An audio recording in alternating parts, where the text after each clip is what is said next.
In this session, we're going to discuss an alternative winter feeding strategy, strip grazing Milo.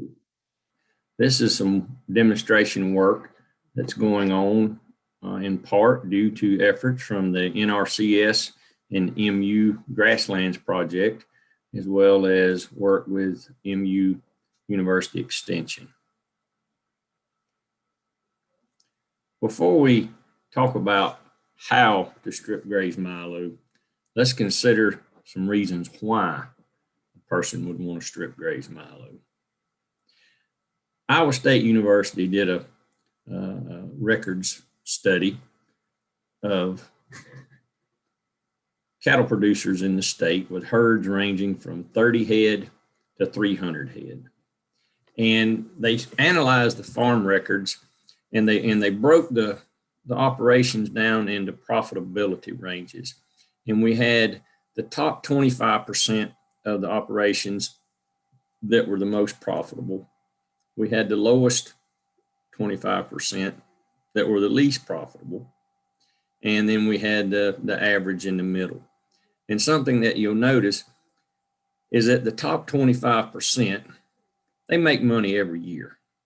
Okay, cattle markets up, down, they manage to year in, year out average $127 return to the cow.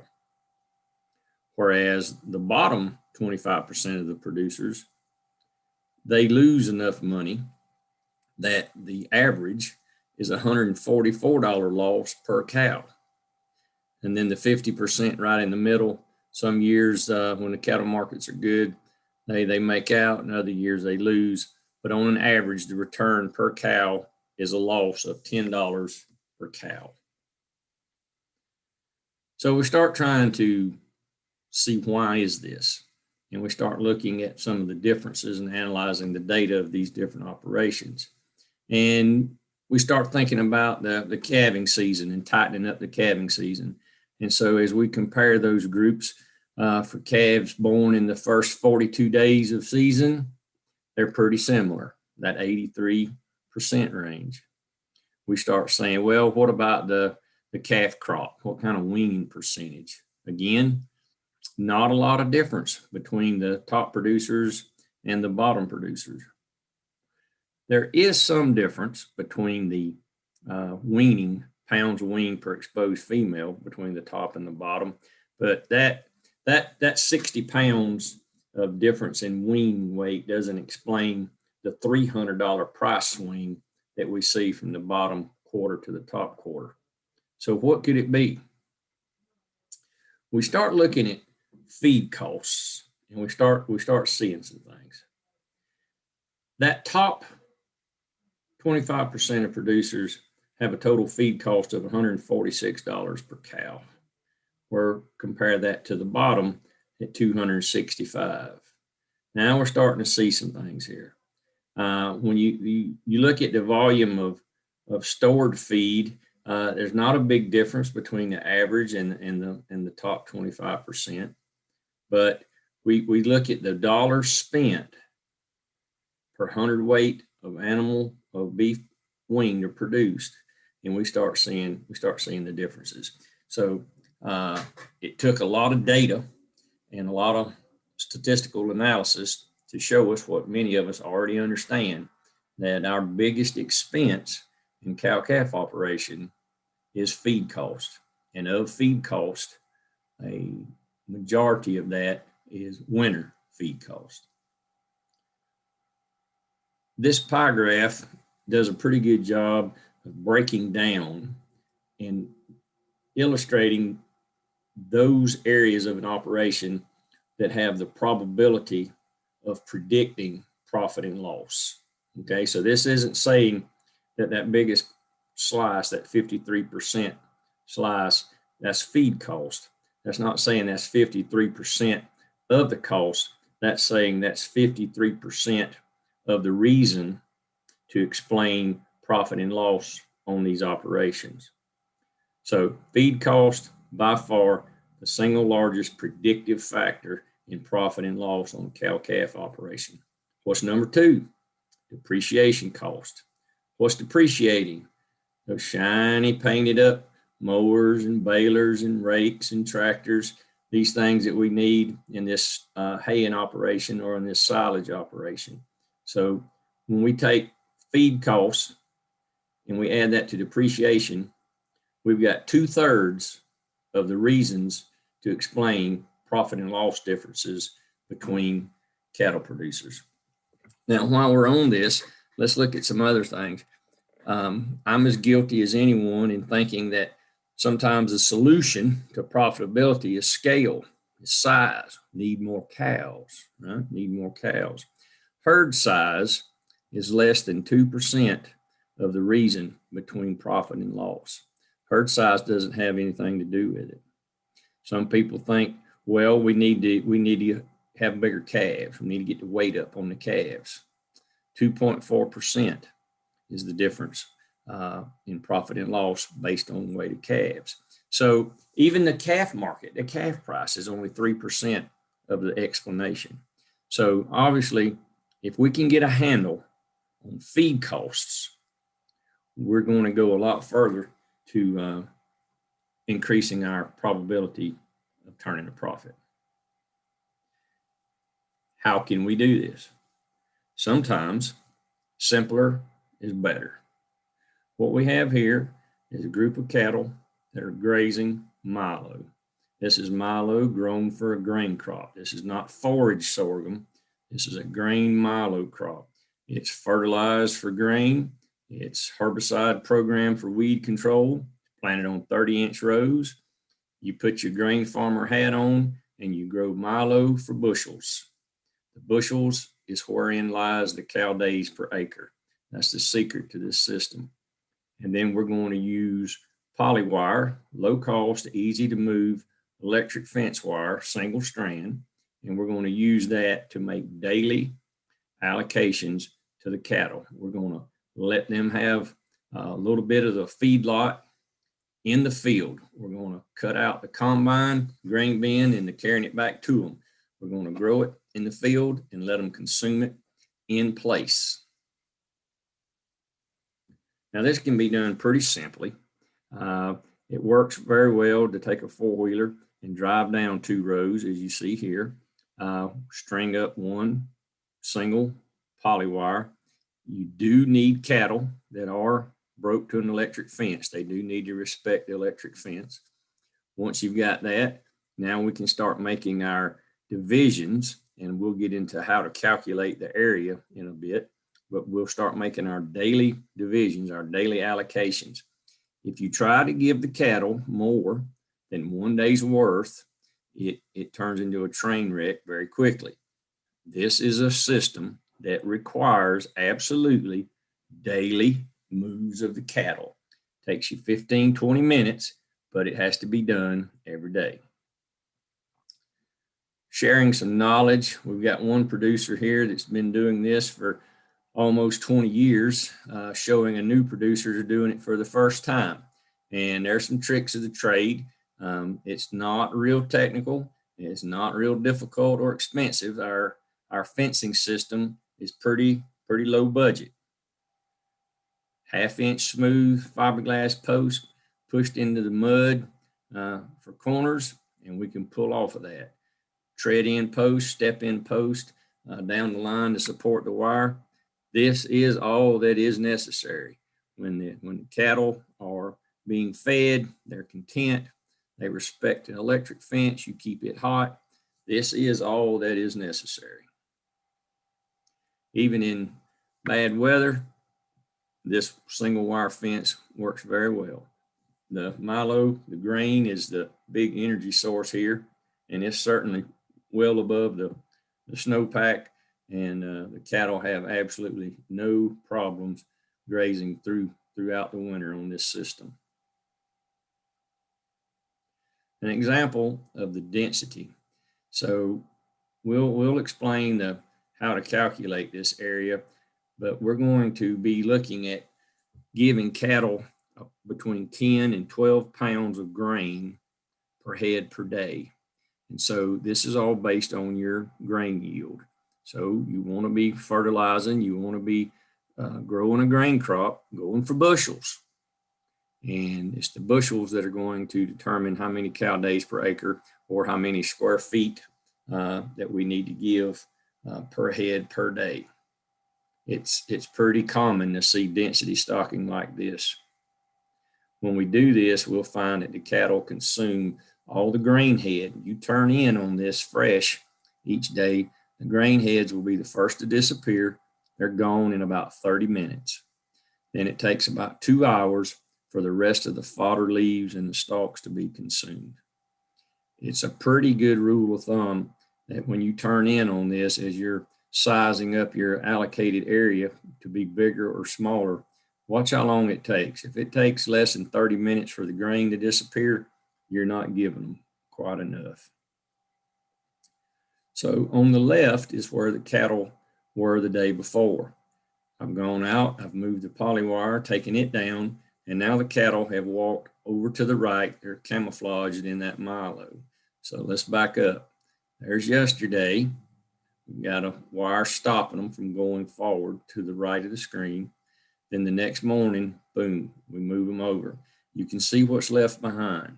Not a lot. Walking behind the cattle, checking, measuring, trying to get estimations of what they're eating and what they're leaving behind, it comes down to about this. They eat all of the stalk except for the bottom 18 inches. From 18 inches above the ground up, stalk is consumed, fodder leaves are consumed, grain head is consumed. They do a pretty good job of that. We've tossed hula hoops, we've counted berries spilled on the ground. We've come up with an idea that they get about 80% of the grain in their mouth. There's about 15-20% of it that's knocked down, trampled, or spoiled. It looks like you're wasting a fair amount of material, but it all comes down to what did it cost to feed that cow that day.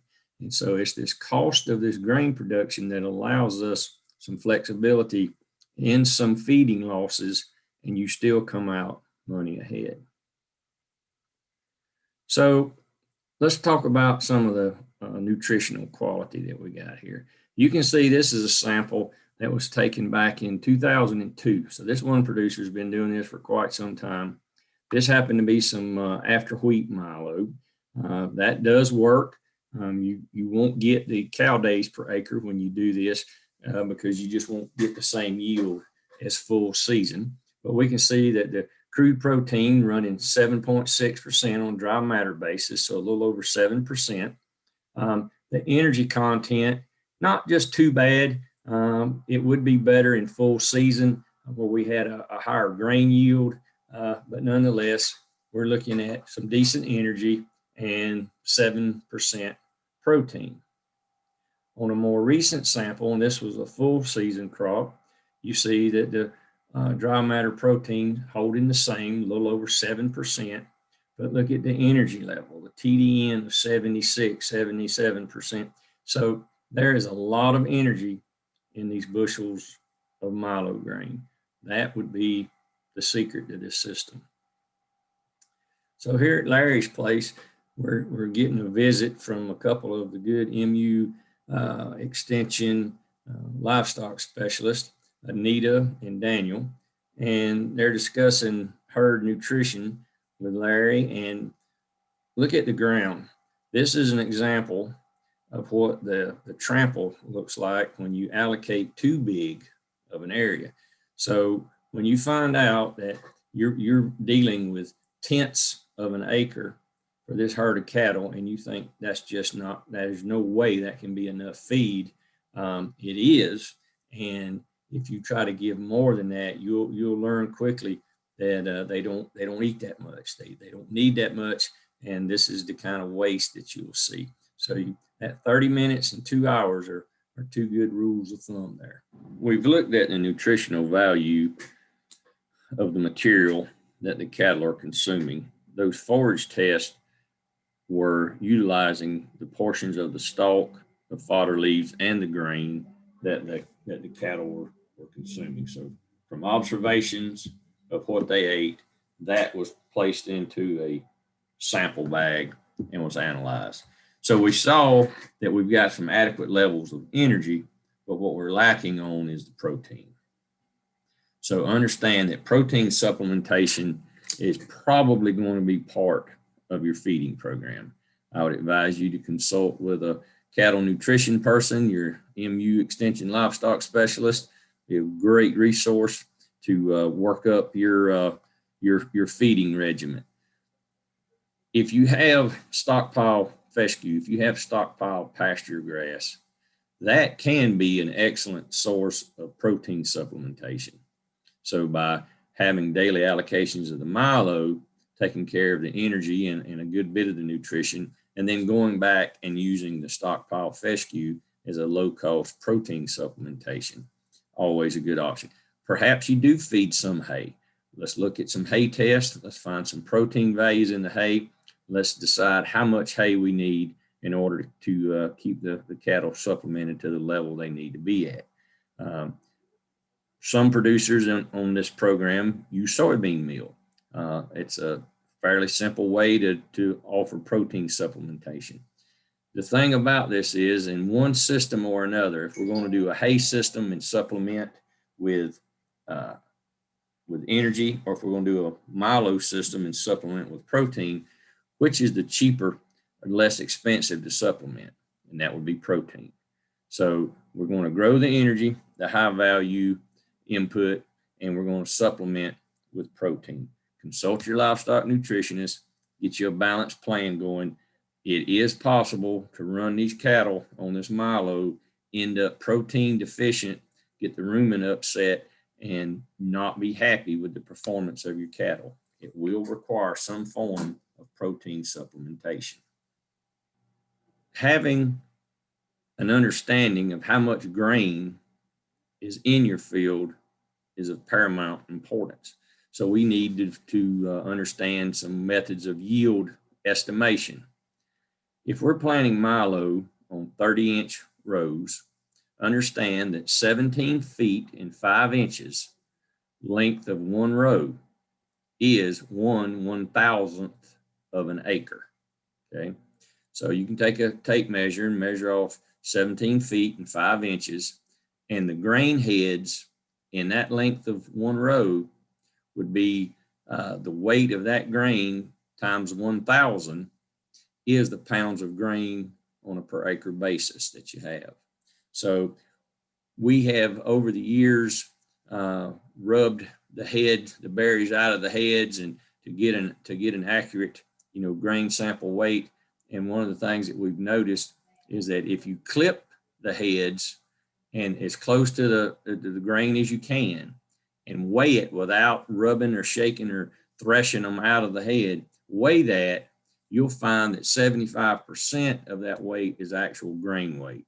And so that's a real easy way to make an estimation of grain yield. 17 feet, 5 inches of row, clip all the heads with a pair of hand shears, weigh that, and 3/4 of that weight is the grain weight, multiplied by 1,000, actually pounds per acre. So for example, we go out and we clip that 17 feet, 5 inches, and we come up with 6 pounds of grain after the 75% number. That means we have 6,000 pounds of grain per acre. So if we're looking at feeding 40 head of cows in the winter, and we're going to go on that 12 pound per head regiment, we're talking about 40 head times 12 pounds, that's 480 pounds. Well, when you're looking at 6,000 pounds available on an acre, real quick you see that you're coming in with 1/10 of an acre is where is a good starting spot. So basically that's 12 rows wide and 150 feet long. Not a very big area, 30 by 150 for 40 head of cattle. You put them in, you observe the time, watch their condition, and you make adjustments from there. Throughout the winter, you may be reevaluating yield estimations as birds, wildlife may reduce some of the yield for you. Grain that blows over, that falls down, can still be picked up by the cattle, and I would still include that in my yield estimations. But throughout the year, it's wise to do a check on yields. Okay, so what does this cost? Let's talk dollars and cents. If you go back and look at the MU Ag Econ hay production budget for 2019, it makes some assumptions. It assumes that you're going to have a land rent expense for your hay ground of $40 per acre, that you're dealing with a fescue clover mix hay field, and that average yield is a little over 3 tons per acre. Okay? They come up with a total cost of production of $60 per ton. This is straight out of the hay production budget from MU Extension for 2019, $60 per ton. Now I'm going to take that and I'm going to start doing my math. So I'm thinking in terms of 1,000-pound round bales. So that puts me at $30 a bale. I'm dealing with 1,200-pound cows. I'm going to say that she's going to eat 3% of her body weight in daily dry matter intake. That's 36 pounds of hay per day per cow. Okay? Now that 36 pounds with that $60 per ton production cost, or $30 a bale, that's working out to 3 cents a pound, which converts into $1.08 per day per cow. Now here's the trick. If there's anybody that wants to sell big round bales of hay, 1,000-pound fescue clover hay for $30, we need your contact information. There's plenty of other people that want to give you a call and see about buying some of this $30 bale hay. I think you'll find that we can all agree that expense is more between that 35 and 45. Some years it's 30, 35. Some years it's higher than that 45. But if we're in that range between $35 and $45 a bale, you can see that you're somewhere pushing $1.50 per cow per day to feed her hay, $1.50 a day. And here's the kicker. You're still going to need to supply energy. That hay, good quality hay, we can pull the protein out of that we need perhaps, but you're still going to come up a little short on energy. So you're going to have that additional expense. What does it cost to grow milo, grain sorghum? 2019 MU Extension grain sorghum budget. So this is accounting for everything: fertilizer, herbicides, pesticides, crop insurance. I mean, just all of it. All the expenses are here. So I use these numbers for a cost of production of the milo. One thing about those cost of production pieces is we don't need the combine cost. We don't need the grain truck cost or the grain bin cost. Turns out 40% of the cost of production of milo grain is combine, truck, and bin. So when we stop spending money on milo after it's planted and the herbicide is laid down, we're only spending 60% of the normal amount. We're going to let the cows go to it instead of us trying to harvest it and carry it to the cattle. Okay, let's do a little allocation math. 1 acre of milo, and let's just pick a decent yield of 120 bushels. 120 bushel milo, if you've got some decent ground, that's not that hard to do. 56 pounds in a bushel says that we're going to have 6,720 pounds of grain on each acre. I told you earlier that my estimations are that cattle are going to utilize 80% thereabouts of the grain, but let's cut that down, be a little conservative, and say 75% utilization. So of that 6,700 pounds with a 75% utilization, we're talking 5,000 pounds of grain per acre going into the mouth of a cow. If you're on the 10 pounds per cow per day plan, that's 500 cow days to the acre. What else can you do that'll generate 500 cow days to the acre? Chopping corn silage, perhaps. The expense of corn silage compared to grazing milo in place, there really is no comparison. So this is a lot of cow days per acre, and the secret is in the grain. Now, if you harvest the grain and try to sell the milo for $4 a bushel or whatever you can get for it, you're going backwards. The milo is of higher value to you in the hay that it replaces in that cow's belly. If you take the grain out of the field, you can graze the stalks and the fodder, but you don't get the carrying capacity. You don't get the cow days per acre. It is the grain that is the key to this system. So if we go and take the extension grain sorghum budget and we adjust their dollars to eliminate the mechanical harvest, so the combine is out, and we say the following: with 75% utilization, there's 500 cow days per acre. If we pay ourselves $150 cash rent for use of the land, we're down to a cost of 79 cents per cow per day. Okay. If we're going back the land rent down to $100 per acre, we're at 69 cents per cow per day. And if we compare apples to apples, and remember, our hayfield land rent cost us $40. If we have a $40 land rent charge for where we grow this milo, we're feeding the cattle for less than 60 cents a day. That makes a big difference to the bottom line. So let's go back through this. If we're saying that our hay cost is somewhere between that 35 and 45, $40 a bale, we're somewhere hovering around $1.50 per cow per day expense. If we graze the milo, somewhere with land rent at $100, we're at 70 cents. At $40, we're less than 60 cents. I just showed you how we can take the one most predictive value of profitability in cow-calf, and we can cut that cost in half. That is significant. That goes straight to the bottom line. Okay, so it's at this point that people start saying, yeah, well, there's got to be a downside to this. Okay, let's talk about this. When it is wet and the ground is not frozen, it is muddy. This is what it looks like when cattle walk on a muddy crop field. It's pugged. There's, it looks rough.